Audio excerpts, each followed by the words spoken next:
and welcome to uh, the next series in our webinar with Life Credit Union and Coffee Knowledge of Financial Education. Life Credit Union has partnered with Coffee to help you stay financially fit. I'm Evelyn Brown, your Coffee Partner Account Manager at Consolidated Credit, and we're excited to continue our webinar series on financial education. Just a quick point to let you know who we are and what we do. Consolidated Credit is a nationally recognized nonprofit organization, and Coffee is a product of Consolidated Credit's financial education and wellness program. We provide online tools, debt management services, as well as housing counseling, especially to help those first-time home buyers. So we are very, very pleased to be here today to discuss achieving your savings goals. Also on the line is our representative from Life Credit Union, Ms. Ann Lehman-Wires. Say hello, Ann. Hello, everyone, and thank you for being here, and thank you, Evelyn, for leading our webinar. Okay, thanks. All right, so we know that when we talk about savings goals, saving is a critical part of a stable financial outlook, but it often gets treated like an afterthought. And when we look at our money management strategies, and if you have money in savings, it can be very hard not to touch it when you want to make a major purchase. So as a result, people will often take money from their financial safety net to purchase items, actually putting their stability at risk. So in this seminar, we will give you tips to help you map out a plan for savings in order to achieve your savings goal. So let's get started. Our agenda for today will include how to establish smart savings goals, how to budget for savings, what's involved with building a savings fund, and we will also cover proven savings strategies. I always like to start out with some statistics regarding our topic, and let's take a look at a few American savings facts and statistics. According to Fidelity.com, the secret to achieving financial goals is basically savings. But that can't happen if we're spending every penny that we make. So let's take a look at some of these statistics. 26% is the percentage of Americans who have no savings set aside for emergencies. And that emergency fund is all very, very important. 4.4% of Americans have an average amount of savings of, actually, let me restate that statistic. The average amount of earnings that Americans are saving is about 4.4%. That's actually down from over 10% just a few years ago when folks were really in savings mode. But now that amount has decreased. The personal savings rate for adults, for our baby boomers, ages 55 and older, is around 13%. However, adults that are age 35 and under, their savings rate is actually a negative 2%. So there is some opportunity there for our younger generation. 17% of Americans do have a 3 to 5 month emergency fund, which is very, very important, and we'll talk about that a little bit further. And then 36% of adults in America have not yet started saving for retirement. Now, these statistics point to financial challenges that folks are having that relate to the topic that we will cover today. The key message here to note is that help is available for anyone who's struggling with managing their debt and trying to map out a savings plan. Just one more word on savings statistics. When we take a look at this chart, there was a survey done, and the question that was asked was, how much money do you have saved in your savings account? This was at the end of 2017. And this survey was conducted by Go Banking Rates. And what it shows, if you look at the far right corner, and the dark blue color here is for 2017, and it shows that just over half of Americans have less than $1,000 in their savings account. And that's dropped from last year, where there were 69% of folks who had less than $1,000 in their savings account. And it's interesting to look along the bottom here, and you can see the different amounts that folks are reporting in their savings account. Those with $10,000 or more actually increased from 2016 to 2017. So just some interesting statistics when we're taking a look at savings in general. Now, here are some key thoughts to think about, because a part of savings is how much are we spending. So if you think about a scale, on one side of that scale we have spending, on the other side of that scale we have savings. And to the degree that we can reduce our spending or reconsider the spending, that will then in turn give us more cash flow and able to actually start saving more. So these are some really thoughtful questions that I'd like you to consider as we go throughout the presentation today. The first question, before you spend your hard-earned cash, ask yourself, do I really need this item? Can it be, is there another substitute that's available? Or can I meet that need in some other way for just purchasing another item? The second question here, is it worth all the time I spent making the money to pay for this item? There's actually a quick calculator online that you would enter some of your variables, such as your hourly or annual rate of pay, of what you earn, how many hours you work for that earnings. And then if you enter the amount of an item that you want to purchase, it will actually calculate how much of your earned time is the equivalent of what it will take to purchase this item.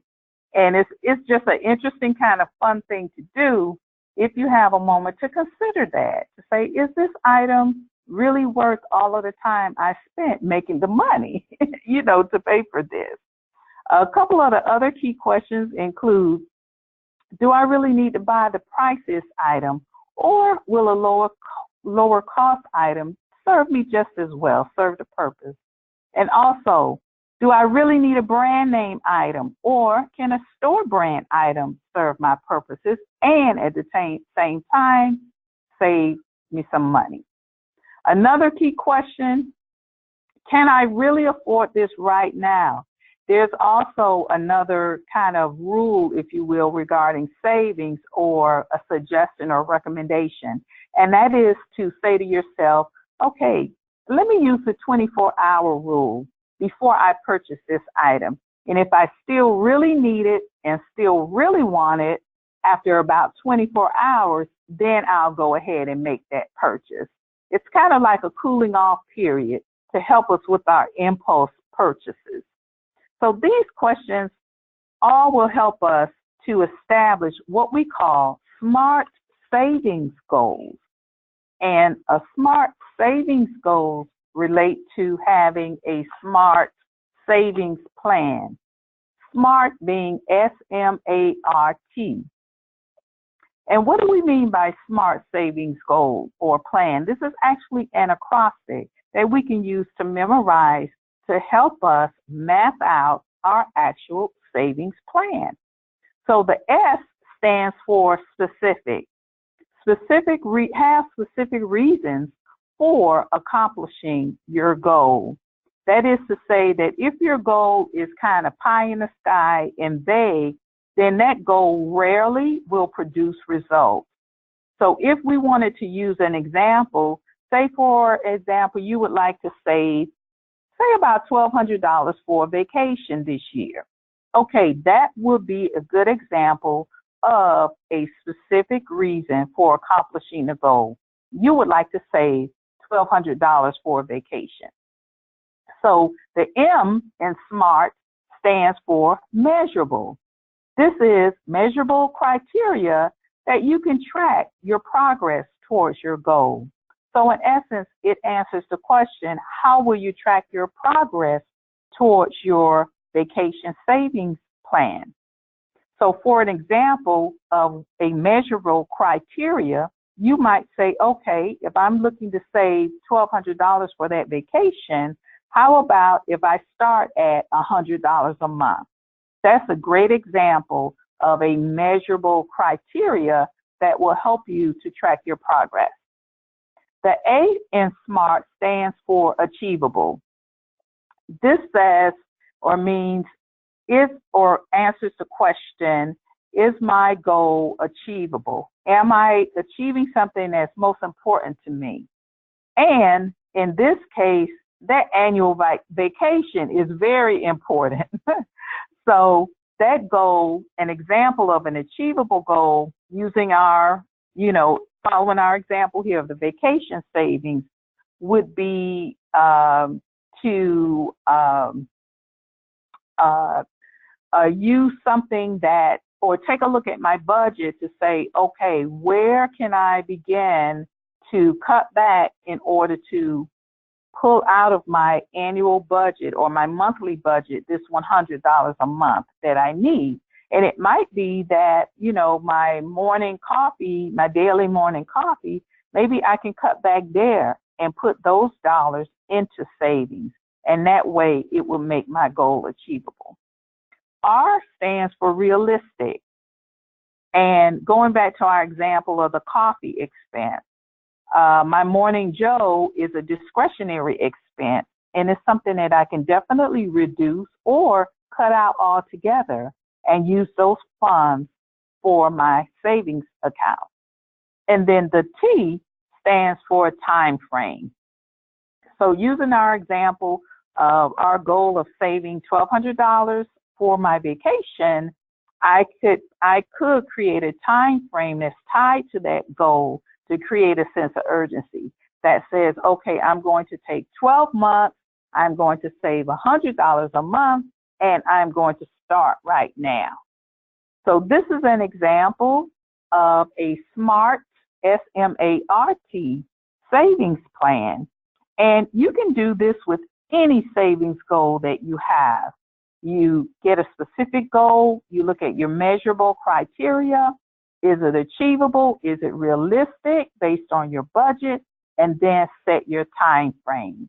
And before you know it, you will be able to begin to map out a savings plan for all of those specific goals. For you, it might be saving up that deposit or towards your deposit for your first-time home buyer, first home, or vacation, or you may want to do some remodeling, in your home. Whatever that, saving for college, whatever the goal might be, you can actually use this framework of a SMART savings plan to achieve that goal. One of the other key parts of a savings plan is your budget. And when we think about the word budget, there are a lot of myths that are out there related to budget and budgeting. And one of the questions we have is, how do we actually get started with a budget? Well, I'll tell you, one of the first things that a budget will do, a lot of people think that it will restrict you, it will lock you in a box, it will, tie your hands. Actually, having a budget is the opposite, because it will allow you to be able to track your income, your expenses, and really get a good handle on what's really happening with your money. So the first step in creating that budget is to list all of your sources of your monthly income, your main wage earning job, or if you have any secondary income or benefits, you want to list all sources of your income as step one. Step 2 then would be to start listing your expenses. And there are several types of expenses that we want to make sure that we include in the budget to make sure that we capture everything. So our mortgage, rent, car payments, insurance, these are all considered fixed expenses that will, for the most part, be the same every month. So if you have any expenses that are the same amount any month, then you want to include those as fixed expenses. You also have flexible expenses. These are amounts that could change every month, but they are also things that we just need for day-to-day living. So we more or less have some control over this amount, but again, we want to make sure that we're capturing everything. So this is like our phone and internet, food and gas, bills that we have like credit card bills, our electric, homeowners association, all of those types of things that we basically need, associated with day-to-day living. Our third category of expenses include discretionary. And the amounts for discretionary expenses, they could change each month, but here's where we really have total control of the amount that we're spending. And if we're struggling to pull savings out of our budget, this is really the first place where we want to start to take a look at what type of discretionary expenses we have that can actually now go into savings. And you'll notice here on our list of the types, just an example of discretionary expenses, I've included savings as an actual category in the budget.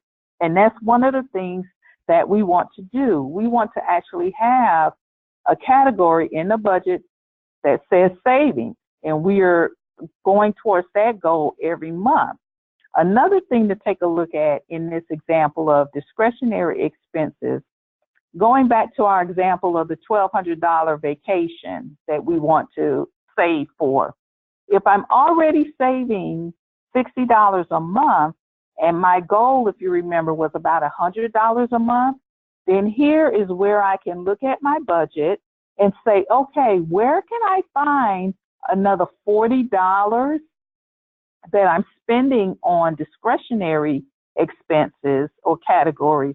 Where can I find $40 that I can now funnel into my savings account to bring it up to that $100 level that I need for my vacation? So in this example, it might be that spa category. Maybe I'll take a break on the spas, or maybe do some things at home, and I can translate that $40 into savings. Maybe I can cut back on the gym membership and maybe do some YouTube videos or something like that at home to work out, and reallocate those funds into savings. Maybe I can look at how much we're dining out, my family is dining out, and shave $40 off that amount and move it into the savings category. And before we know it, we have that savings goal amount that we're looking for, and we're on our way to reaching our savings goal. Excellent. So it definitely can be done. We can definitely put together a solid savings plan that would help us reach our goals. So the last part of our budget calculation here is now we need to do the math. So we will subtract our total expenses from our total income, and we'll either be positive or negative. And when we get that figure of positive or negative, now this is where we need to go back into the budget and see where we can make up the difference. If we are negative or short in our monthly budget, now I need to look at where can I cut back on expenses and or increase my income. If we find that we're in a positive and we have a surplus at the end of the month, then maybe that's where I can allocate those extra funds into my emergency fund, retirement, investments, or some other type of savings goal. So it definitely, I just want to encourage you to let you know this actually can work. It can definitely be done. One of the things we also want to make sure is that we're planning for unexpected expenses so that, if there's a medical bill that comes up or vehicle repair, appliance repair, electronics repair, these types of things, we want to make sure that we also have a category for those in our budget and not forget to include them. So a couple reasons that budgets fail, okay? One of the reasons is that sometimes we fail to prioritize expenses, and that involves making sure that, we put our needs before our wants and really taking a fine-tooth comb over our budget categories, and also being practical about it so that we include our normal out-of-pocket expenses, for the essentials like food and gas. We also, again, want to make sure that we're planning for the unexpected that may come up and making sure that we're not spending more than we make and putting that excess on our credit cards. So just some good thoughts here. And lastly, about budgeting, we also want to just take a look at this helpful chart that gives us an idea of our suggested percent of spending in each one of the categories. And you can see here that we have savings at the 10 to 15% of our budget as a suggested percentage for savings. So this is just a great idea in order to use as a guideline. So when we take a look at, so we talked about our savings plan. Now we want to consider our spending plan to the degree that just like we had a savings plan with the example of savings for that vacation, we also want to consider having a spending game plan that is based on our budget. And these are just some key points to keep in mind as you're looking at your savings plan. First of all, we want to make sure that we are considering our net pay, our net earnings. This is your take-home pay. Sometimes we might be tempted to use our gross pay as the figures for our income, but we really need to use our take-home pay so that we're looking at actual income and cash flow that is coming through our hands. Another key plank here is to know what we're spending. And you can do this by creating a spending diary for a week or for a month, and you actually are logging every time you're spending, whether it's on a credit card, cash, any other form that you're using, electronic spending. You want to be able to log that. And there are actually some nice apps, if you're technology inclined, there are some nice apps online that you can download that will actually help you track your spending. So we also want to make sure that we have some financial goals written down. Remember that SMART, acrostic, S-M-A-R-T. That's a great tool to use for your financial goals. And then also consider when we need to make trade-offs on things, such as, buying that store brand versus the name brand in order, again, we have a goal in mind. So it may not be a permanent change, but maybe just for the next 6 months, we make that change in order to reach our goal. And then, of course, being realistic and flexible. Inside of the best laid plans that are made, we want to make sure, that our goals and our game plan is realistic and that it is flexible, because things do come up, and we want to make sure that we're living within our income and paying our expenses, paying our bills on time, but then also we want to have that flexibility built in too, because things do come up. That's life. Now, at this point, I want to give you some ideas about savings. And this is, when I show this slide, usually it creates a lot of buzz because folks will say, wait a minute, you're talking about 10 ways to save $1,000 a month? Like, how is that possible? These details concerning these 10 ideas will actually be in the handout that will be made available along with the recording of this webinar. But just, and this is actually from several sources that when you think about them individually, they come to mind, but then at the same time, there are, when you put them all together and you're able to see just how much you're able to save, then that's where it really makes a difference. So let's take a look at these, and I'll just share briefly one by one. And then again, remember that these are all going to be in a handout. So the penalty jar is a great idea, and this is where we would, if you're going to make a luxury item purchase, hang on one second, let me go back, okay. If you're going to make a luxury item purchase, think about putting that same amount that you're spending on that luxury item. Why don't you place that amount as a savings deposit? So if you're going to spend $100 on that designer purse, or maybe more, then think about putting $100 in your savings account and see how fast that begins to grow.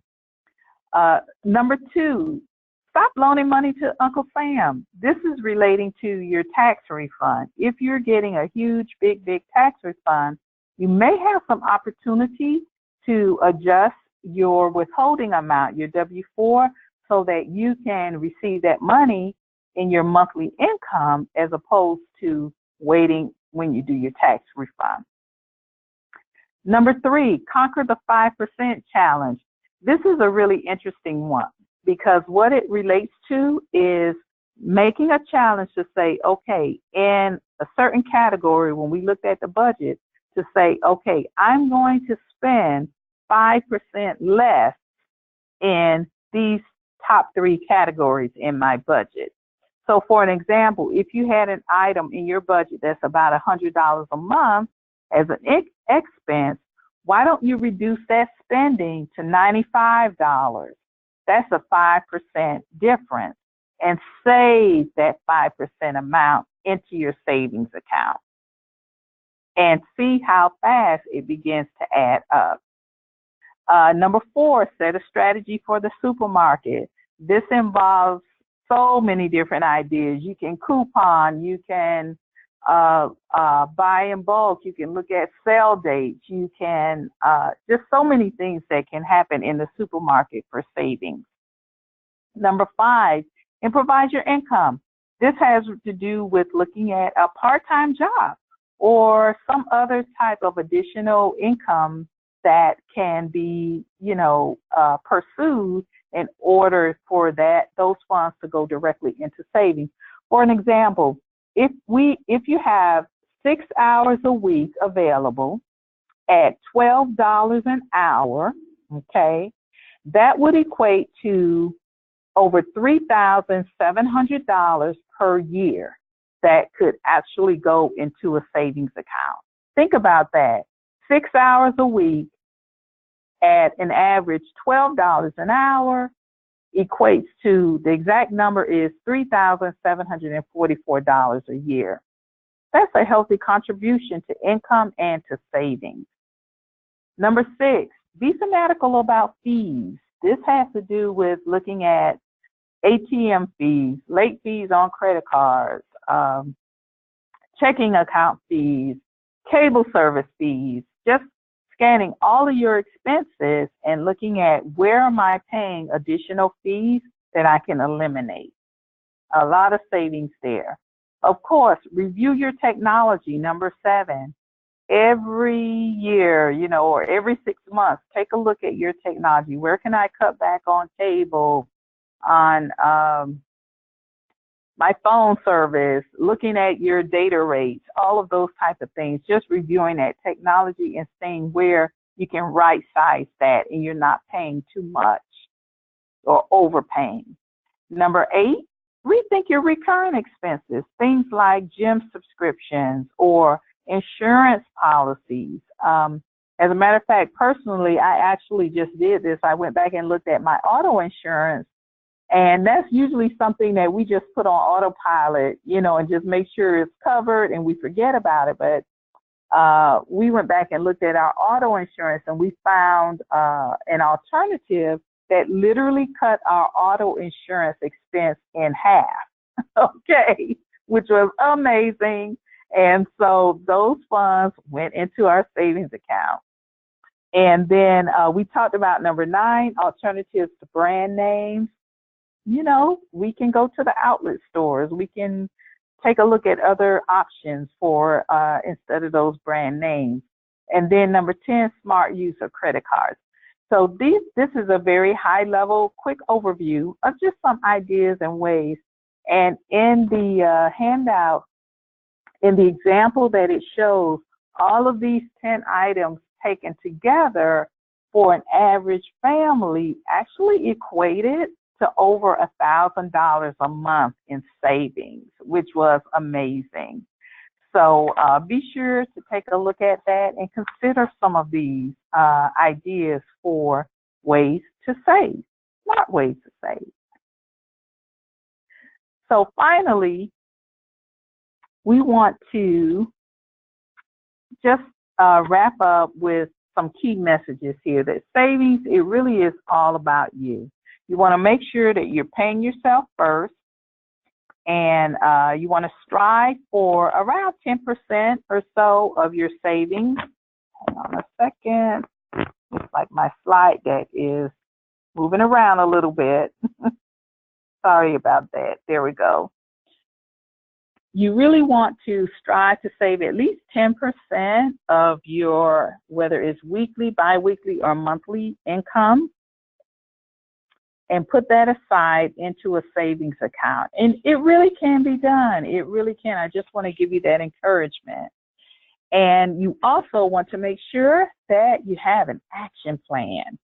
That is creating that budget and following that budget, making sure you are feeding your emergency savings fund, which is very important. That will help you out with the unexpected expenses that may come up. Also, you want to have that smart savings plan, and whether that goal is for retirement, vacation, holiday gifts, college, home improvements, whatever the goal is, map out a game plan for it and follow it. You also want to make sure to address any financial issues. Don't ignore them, but take a deep breath and go ahead and address those issues and work with your creditors. They're available to assist. And that's that last bullet. Yes, get help and professional advice from trusted advisors if you are running into difficulties and struggling. So we have covered today a great roadmap for achieving your savings goals. And we also want to hear from our sponsor, Life Credit Union, with some additional information about how you can achieve your savings goal. So, Ann, I'm going to turn over to you at this time. Thank you again, Evelyn. Your presentation was so rich with specific examples of how we can all save more. Very helpful, Evelyn. Thank you. And we have numerous ways to help you save at Life Credit Union. And here's one. Are you ready? And yes. It's something unique that we offer. You can divide your savings account and name them according to their intended purposes. For example, I have my savings account divided currently into 3. It's divided into an emergency fund account, a quote, set aside savings for expenses that fall outside of my budget or spending plan, and one for an Alaskan vacation that my husband and I would love to take one day. So that's helpful when you name those. And something else that is helpful is that we offer free financial coaching for our members. That's right, it's free financial coaching for our members at Life Credit Union. And you can see my name and contact information on the screen, Ann Wires at ann@lifecu.org to learn more. Of course, you're invited to go to our website to learn about the many ways we can serve you. And then finally, if you are a member of Life Credit Union, thank you. If you are not currently a member or a customer of Life Credit Union, you are invited to join us. So we look forward to having you a part of the Life Credit Union family, and we look forward to helping you achieve your financial goals. Great, thank you, Ann. Wow, those are some great products and services that you guys offer. I really like that idea of the savings account being named like that. That is excellent. And as we wrap up our webinar time today, I just want to thank you from the Coffee Knowledge of Financial Education program. And we want to also remind you to please complete the survey after the webinar. So thanks again for your time today, and we hope that the information was helpful and encouraging, and a way to help you to actually map out that great plan for savings. Thanks, and you have a great rest of the day.